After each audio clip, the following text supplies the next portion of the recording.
glory. All right, we need to get to this last one because we're running out of time. This is the last inventory we'll do in class. It's called Skills and Abilities. And the book is called Useful Baggage. We all have baggage.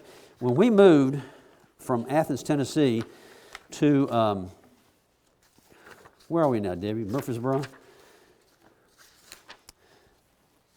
We had to get rid of a riding lawnmower and a lawnmower and a push mower and a pressure washer. I mean, I got rid of some good stuff. Man, I made a little bit of money. I gave a lot of my stuff, a lot of my tools to my boys, and but it was good stuff.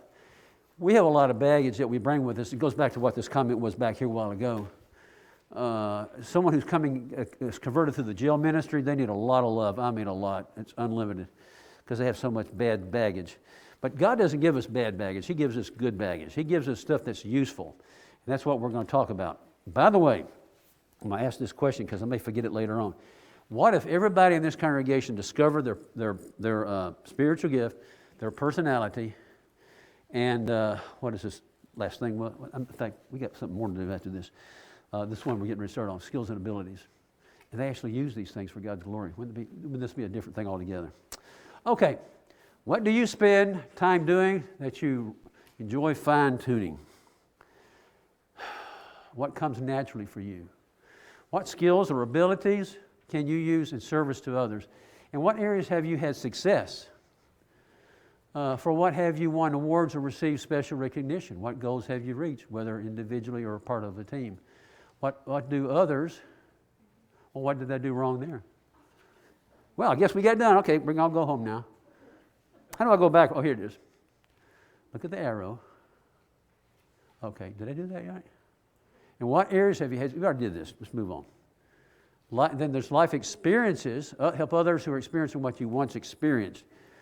How many of you have ever lost a child?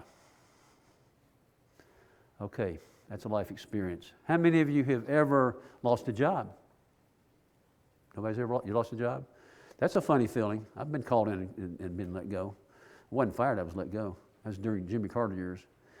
How many of you have raised a special needs child? Anybody? Or you have? Okay. So these are life experiences. And some of the best people for serving others that have a specific need are people that have been through difficult times. Kind of reminds you of 2 Corinthians 1, verse 4. For example, have you had an addiction or cancer? I have cancer. I can talk the lingo of cancer now. I couldn't do that 6 years ago, but I can talk it now. There's a bunch of other ones. Divorce, God forbid. Incarceration, raising a special child, parenting, empty nest, serving as a caregiver, financial setbacks, cultic experience, homelessness. Had a young man come in one time, teenager. We did all the inventories for teenagers one week when they were out of school, and Duncan came in, and he did all the work, and we did some coaching with Duncan. And I said, and he says, I have a passion for homeless people. I said, why is that? He said, because I've been homeless. If you knew his mom and dad, you'd say, yep, I believe that. Mission work, burnout, failure, military service. The bottom line is this: the church has needs that require all types of education, skills, and life experiences. There are 2 ladies in Athens right now who've had sons. No. One had a son that was an addict. He's doing well. And the other had a brother that was an addict, and he just died. He fell off the wagon and it killed him this time. Those ladies have a lot of good stuff to share with other people that have a child that has an addiction. But the church has needs that require all kinds of education, skills, and life experiences. Now, what I want you to do is go to your handout there, and I want you to fill this out and tell us what you've got in the way of life experiences that you can use, not just life experiences, but your education.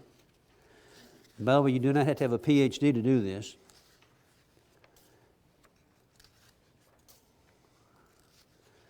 But I think you know what to do here. Yes, ma'am.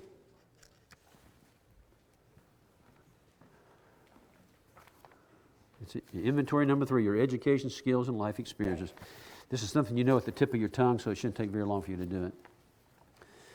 Then I do want to do passions, and then we'll close out. Passions is so important, maybe the most important one of the day.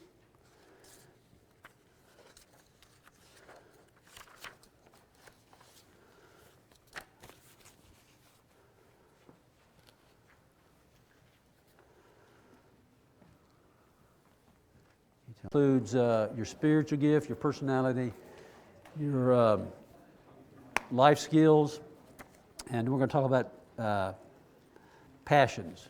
Passions. Usually when we think about passions, we think about bad things. Jeff can help me with this. Is there a translation of the Bible that calls the works of the flesh passions? Sometimes passions is used as kind of a bad word in the Bible, some translations. Can't remember right now, I hadn't looked that up. But we're going to talk about good passions that God has given us. And I think they come from God. They also can come from life experiences and things like that. And those passions are like jet fuel. They are your motivation for getting out of bed every day. Okay? I think, let's see, I need a little thing here, don't I? Okay, we did the break. Thanks for coming back so quick.